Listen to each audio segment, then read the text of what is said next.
Allah dirahmati oleh Allah Subhanahu wa taala. Barangkali kita pernah mendengar dari saudara kita,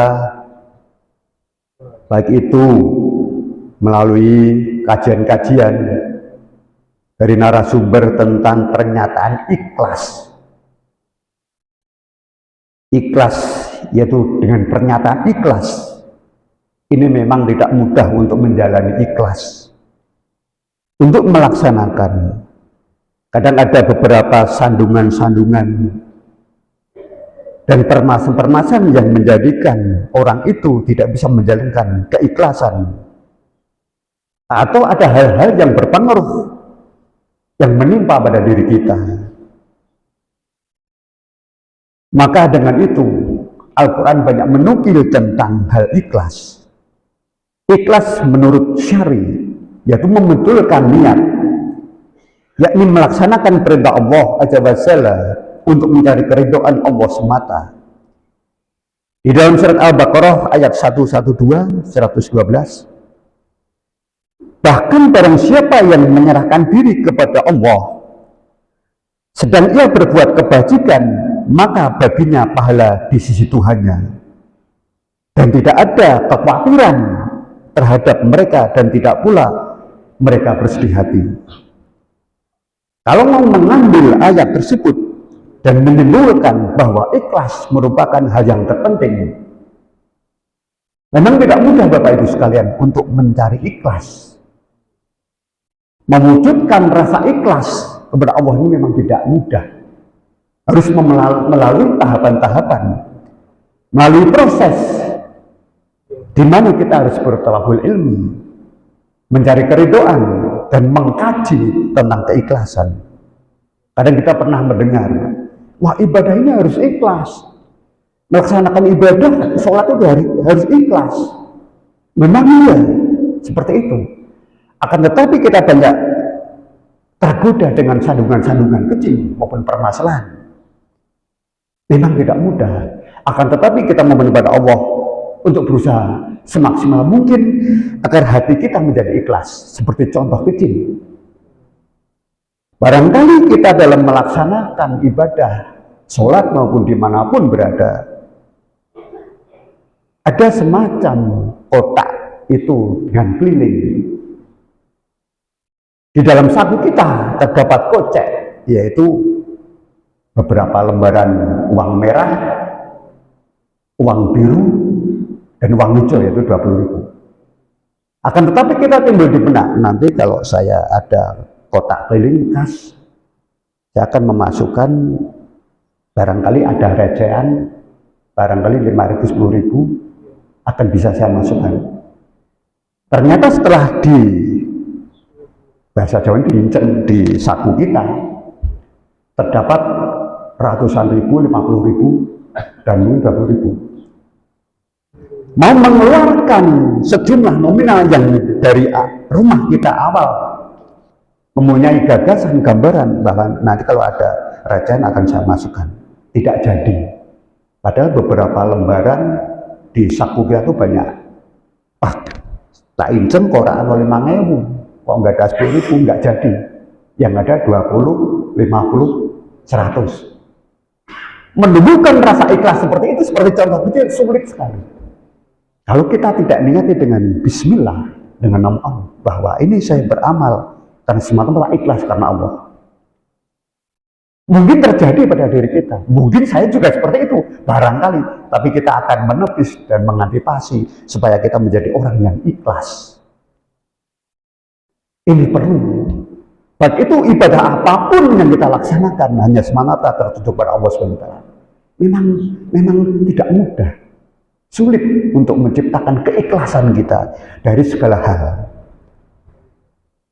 Dan di dalam surah Al-Baqarah ayat 222, dan janganlah kalian membelanjakan sesuatu kecuali karena mencari keridhaan Allah. Nah ini,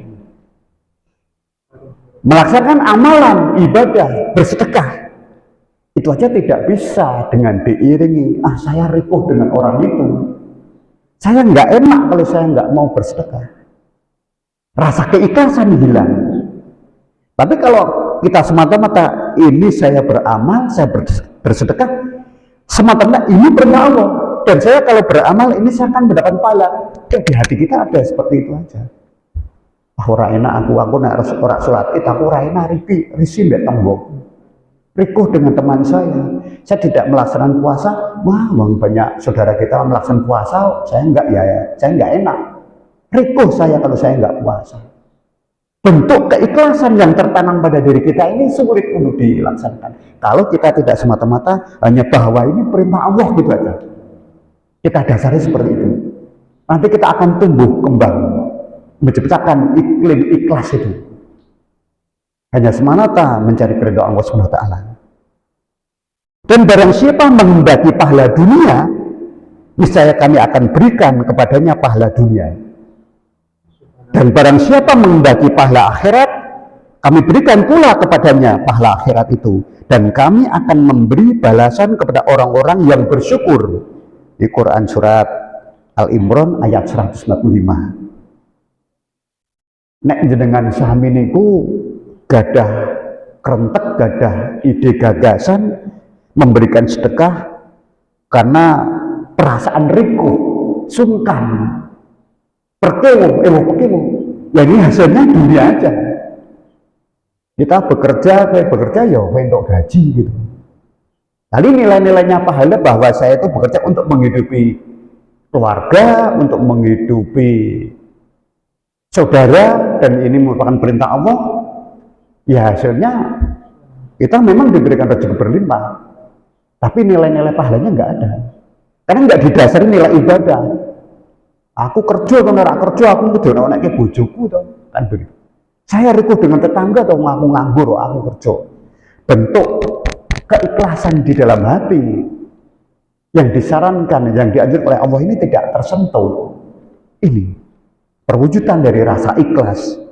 Memang sekali lagi tidak mudah, tapi kita berusaha semaksimal mungkin memohon kepada Allah agar kita tuh menjadi orang yang ikhlas, legowo dalam beramal, beribadah, menentukan segala hal, baik itu talabul ilmi, mengkaji dan mengikuti taklim, agar kita tuh menemukan rasa ikhlas.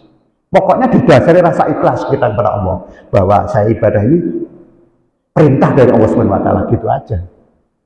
Wah, saya riko, saya sungkan kalau nggak puasa, kalau nggak sholat id, wong kabeh do sholat itu. Saya riko, sungkan, tidak menunjukkan bahwa ini merupakan sunnah Rasulullah, ini merupakan perintah Allah, ini tidak tersentuh sedikit pun. Hanya perasaan riko, ewuh pakewuh dan sungkan. Inilah Bapak Ibu sekalian, para jamaah sholat subuh yang insya Allah dirahmati oleh Allah SWT. Gambaran ikhlas yang dinukil dari Al-Quran secara syar'i harus kita pahami dan harus kita ikuti. Dan di dalam surat Asy-Syura ayat 145, dan aku sekali-kali tidak minta upah loh ini kepada kalian atas ajakan itu, upahku tidak lain hanyalah dari Tuhan semesta alam. Nah ini Bapak Ibu sekalian, ini ayat yang setiap hari kita lakukan. Nek punya kerentek gawe itu ya semata-mata, misalkan sewu tidak dibayar atau tidak disanjung, dipuji, ya ini yang memuji Gusti Allah ini. Dan aku sekali tidak minta upah kepada kalian atas ajakan itu, upahku tidak lain hanyalah dari Tuhan. Sing maringi upah niku Bapak Ibu sekalian Gusti Allah, sing gaji nggih Gusti Allah. Mungkin diparingi rezeki sangan parampun mboten mawon. Nek beramal, bersedekah, membantu saudara, ini karena perintah Allah. Dan pasti saya akan dibalas Allah, gitu aja. Boleh, apa boleh? Boleh mengharap perintah Allah, mengharap kepengen dari Allah, mengharap pahala, boleh. Usah ikhlas, tidak usah pakai embel-embel nanti dibalas dengan wow itu keliru. Justru kita mengharap balasan dari Allah, keridhaan Allah. Allah itu tempat meminta dan bercurhat. Jadi kadang-kadang saudara kita itu kalau ibadah ya diterima dan tidaknya itu terserah, itu teman keliru. Seolah-olah mengenang ke Gusti Allah, diterima dan tidaknya itu mau alam urusan Allah. Seperti bahasanya itu ekstrim.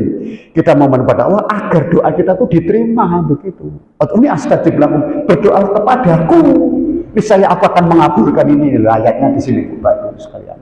Pede kalau kita berdoa bersedekah itu. Inilah Bapak Ibu yang dapat kami sampaikan. Mudah-mudahan sekelumit tentang kelas ini bisa kita tanamkan pada diri kita sehingga akan membuahkan ibadah ini berdasarkan untuk mencari keridhaan Allah, dan Allah akan membalasnya.